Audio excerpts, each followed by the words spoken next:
तो देखिए 10 रुपए के शिमला मिर्च के सैपलिंग्स मैं लेके आई थी मार्केट से, जिसमें मुझे 4 सैपलिंग्स मिले थे, लेकिन देखिए कुछ इस तरीके से 2 सैपलिंग्स एक में ही लगे हुए थे। तो टोटल जो है 5 शिमला मिर्च के पौधे मेरे पास हो गए थे, यानी कि 5 शिमला मिर्च के पौधे मुझे मिले थे 10 रुपए में, जिसकी क्वांटिटी भी काफ़ी अच्छी थी। प्लस जो ये सॉइल मिक्सचर में जिस सॉइल मिक्सचर में ये लगा हुआ था पौध, उसकी मिट्टी जो थी वो बहुत ही ज़्यादा वेल ट्रेनिंग थी और इसमें बहुत ही अच्छी जो है चीज़ें मिलाकर एक वेल ट्रेनिंग सॉइल तैयार किया गया था, जिनको मैंने इस बड़े से ग्रो बैग में लगा दिया था अच्छी तरीके से। इसमें मैंने मिट्टी जो है पहले ही भर दिया था, इसमें मैंने भर के खाद डाला, यानी कि खाद की मात्रा इसमें बहुत सारा डाला था। ग्रो बैग को भरकर मैंने पहले ही तैयार कर लिया था। पौध लाने के बाद मैंने शिमला मिर्च के पौधे को इसमें लगा भी दिया था। और देखिए आज मैं आप सबको इसका रिज़ल्ट शेयर करने वाली हूँ, यानी कि 1 महीने बाद का रिज़ल्ट मैं शेयर करने वाली हूँ। तो देखिए 1 महीने के बाद इनका हाल हुआ है कुछ ऐसा, यानी कि इनमें शिमला मिर्च के साथ साथ और भी बहुत सारी चीज़ें, मतलब जैसे कि और भी बहुत सारी सब्जियां उग चुकी हैं। शिमला मिर्च के पौधे तो मैं आप सबके साथ मतलब उसका रिज़ल्ट तो मैं आप सबके साथ शेयर करूंगी ही, उसी के साथ साथ इसमें कुछ मैंने वेजिटेबल्स भी ग्रो कर लिए हैं। तो सबसे पहले देखिए शिमला मिर्च का अपडेट दे देती हूँ आपको। तो कुछ महीने पहले ही मैंने 1 महीने पहले लगभग मैंने इन पौधों को लगाया था। जब मैंने इनको लगाया था तो इनकी पत्तियां काफ़ी छोटी छोटी सी थी, इनके पौध भी काफ़ी छोटे छोटे से थे, लेकिन देखिए अब ये इतने बड़े हो चुके हैं कि इनमें फूल आना भी शुरू हो चुके हैं। और 4 जो है हमारा पौधा वो बहुत ही बढ़िया तरीके से ग्रो हो रहा है। तो 4 पौधे हमने पैसे से लेकर आए थे, एक पौधा फ्री में मिल गया था। तो देखिए 4 पौधे तो हमारे बहुत अच्छी तरीके से ग्रो हो रहे हैं, लेकिन ये जो लास्ट वाला पौधा है ये काफ़ी छोटा सा ही है, ये अभी नहीं बढ़ा है।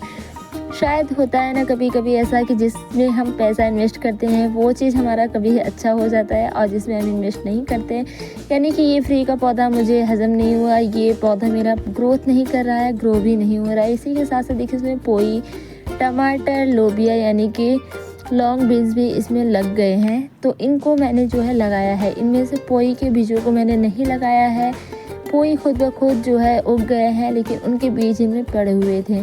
तो पोई के बीजों को, यानी कि पोई में कंपोस्ट मैंने इसमें डाला था, जिसमें पोई की बेल लगा हुआ था, उसकी जो है रूट्स और मतलब रूट्स के साथ ही वो पौधा था, उसकी बेल पूरी तरीके से ख़राब हो गई थी। तो उसको मैंने कंपोस्ट में तरीके से डाल दिया था, लेकिन देखिए उसके बीजों के माध्यम से पौधे उग गए हैं। अब देखिए इनमें जो है लोबिया के पौधे, इनमें पूरी तरीके से कीड़े लग रहे हैं। तो सबसे पहले जो है ये जो कीड़े हैं इनको मैं पत्तियों के साथ ही निकाल कर फेंक देती हूँ, क्योंकि ये जो कीड़े होते हैं वो बहुत ही जल्दी बड़े हो जाते हैं और एक एक करके हमारे सारे पौधों को खाना शुरू कर देते हैं। और इसमें जितने भी एक्स्ट्रा खरपतवार यानी कि घास वगैरह उग गए हैं उनको भी निकाल कर फेंकते रहना चाहिए, जिससे ये हमारे पौधे के सभी पोषक तत्वों को अपनी ओर खींचने लगते हैं, यानी कि जो भी न्यूट्रिशंस इनके रहते हैं वो घास वगैरह खरपतवार अपनी तरफ ले लेते हैं, वो भी ग्रो होने लगते हैं। तो इसमें मैंने लोबिया, खीरा और तुरई भी लगा रखा है, जिसकी ग्रोथ काफ़ी अच्छी खासी हो रही है।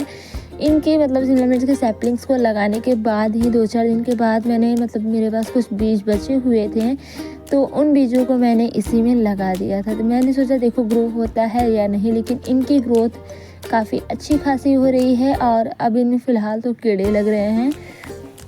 तो अपडेट के साथ साथ मैं इसकी कुछ केयर भी करूँगी, जो कि मैं आप सबके साथ शेयर करूँगी। तो सबसे पहले इसमें जिन पौधों की पत्तियों में कीड़े वगैरह लग रहे थे उनकी पत्तियों को मैंने निकाल कर फेंक दिया, और जिन पत्तों पर भी कीड़े इस तरीके से चिपके हुए थे, जैसे कि देखिए इस शिमला मिर्च में बहुत सारे कीड़े चिपके हुए हैं, ग्रीन कीड़े हैं जो कि देखिएगा भी नहीं ठीक से, लेकिन मेरे पास से तो बहुत अच्छे दिख रहे थे। फ़ोन में शायद कैमरे में अच्छे तरीके से नहीं दिख रहा है, लेकिन देखिए अब इन कीड़ों को भगाने का अब जो है कुछ ना कुछ तो सोचना ही पड़ेगा। तो शिमला मिर्च का पौधा लगाना तो सब लेते हैं वैसे तो, लेकिन इनकी केयर भी बहुत ज़्यादा करनी पड़ती है, क्योंकि इन पौधों में जो है कीड़े बहुत ही ज़्यादा लगते हैं। और कीड़ों को बचाने कि इन पौधों को कीड़ों से बचाने के लिए हमें नीम ऑयल का स्प्रे करते रहना चाहिए, लेकिन फ़िलहाल मेरे पास नीम ऑयल है नहीं, तो अभी मैं उसका स्प्रे यूज़ नहीं कर सकती। तो कुछ ना कुछ तो इसके लिए करना ही पड़ेगा। लेकिन शिमला मिर्च के पौधे को लगाने के बाद देखिए उसको नियमित रूप से पानी भी देना होता है, इसको धूप पे रखना पड़ता है और इसमें जैविक खाद भी डालना पड़ता है। साथ ही खरपतवार को हटाते रहना है कीड़ों से बचाने के लिए, जैसे कि मैंने पहले भी बताया कि नीम ऑयल का स्प्रे करना है। देखिए, शिमला मिर्च के पौधे को लगातार नमी की ज़रूरत होती है, खासकर फूलों और फल के आने के दौरान। मिट्टी को 6 इंच गहराई तक नम रखें, फिर थोड़ा सा सूखने दें।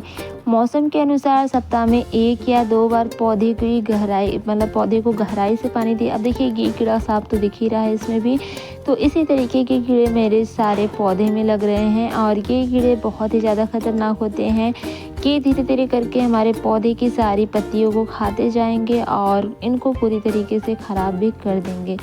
शिमला मिर्च के पौधे को डेली 6 से 8 घंटे की सीधी धूप की ज़रूरत होती है। हर 20 दिन के बाद इसमें जैविक खाद डालना होता है, लेकिन फ़िलहाल मैंने तो अभी एक बार भी इसमें कोई भी खाद वगैरह यूज़ नहीं किया है। लेकिन अब देखिए, इसमें फूल बन रहे हैं तो अब मुझे इसमें खाद डालना ही पड़ेगा। फूलों के साथ साथ देखिए कितने सारे जो हैं कीड़े भी लग चुके हैं इसमें। तो आप इसमें कोई भी खाद यूज़ कर सकते हैं, जैसे कि गोबर की खाद, वर्मी कंपोस्ट, हरी खाद, अंडे के छिलकों की खाद, केले के छिलके या फिर चाय की पत्ती या फिर कॉफ़ी। बहुत सारी ऐसी चीज़ें हैं जिनका आप यूज़ कर सकते हैं। अब देखिए, ये कीड़े कितनी तेज़ी से भाग रहे हैं मेरे हाथों पे, तो इनको मैंने हाथों में लेकर इस तरीके से दूर इनको गिरा दिया है और यही कीड़े मेरे सारे पौधे में लग रहे हैं। देखिए, शिमला मिर्च में हर हफ्ते हमें नीम ऑयल का स्प्रे करना है, तभी जाके इनमें से कीड़े हट पाएंगे। और शिमला मिर्च की फसल जो है किस्म के आधार पर रोपड़ के 60 से 90 दिनों के बाद जो है तैयार हो जाता है, यानी कि इनमें जो शिमला मिर्च है वो आ जाते हैं। फलों के पूर्ण आकार पकड़ने पर ही हाथों से तुड़ाई कर लेना चाहिए। अब देखिए, नीम ऑयल तो है नहीं, लेकिन नीम की पत्तियों से बनी हुई राख, यानी कि नीम की सूखी पत्तियों को जलाने के बाद जो राख बचता है उसका मैं यूज़ यहाँ पर करूँगी। इस राख में बहुत सारे जो है पोषक तत्व भी हैं, प्लस नीम का राख है तो इसमें जो है थोड़ी सी कड़वाहटपन भी होगी, यानी कि इससे जो है कीड़े मकोड़े वो दूर हट जाएंगे हमारे पौधे से। तो देखिए, कुछ इस तरीके से हमें इस पर डालना है कि इनकी सारी पत्तियों पर, जितनी पत्तियों पर कीड़े लगे हुए हैं उन पर भी डालना है, ताकि इसमें दोबारा कीड़े ना आए और जो कीड़े इस पर लगे हुए हैं वो भी इस पे से हट जाएंगे। तो बहुत ढेर सारा, जितना हो सकेगा हम इस पर राख का यूज़ करेंगे, ताकि जो भी कीड़े वीड़े हैं वो दूर भाग जाएँ। प्लस जब ये राख हमारी मिट्टी में अच्छी तरीके से मिल जाएगी, यानी इसमें भीग जाएगी, तो जो हमारा मिट्टी है वो भी और भी बढ़िया तरीके से उपजाऊ बन जाएगा। क्योंकि राख में देखिए बहुत सारे पोषक तत्व होते हैं, जिससे हमारे पौधे की ग्रोथ तो होती है, साथ में मिट्टी की गुणवत्ता भी बढ़ जाती है, यानी मिट्टी जो है वो और भी ज़्यादा उपजाऊ हो जाती है।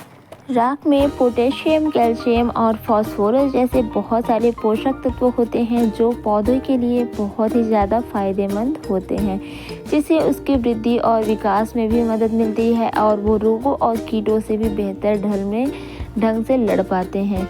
यह राख के पौधे के लिए कुछ फ़ायदे होते हैं, यानी कि पौधों को में राख को मिलाने के बहुत सारे फ़ायदे भी होते हैं, जैसे कि राख में पोटेशियम, कैल्शियम ये सब तो होते ही हैं, साथ में मिट्टी की गुणवत्ता बढ़ाते हैं और पौधों को स्वस्थ और मजबूत बनाते हैं।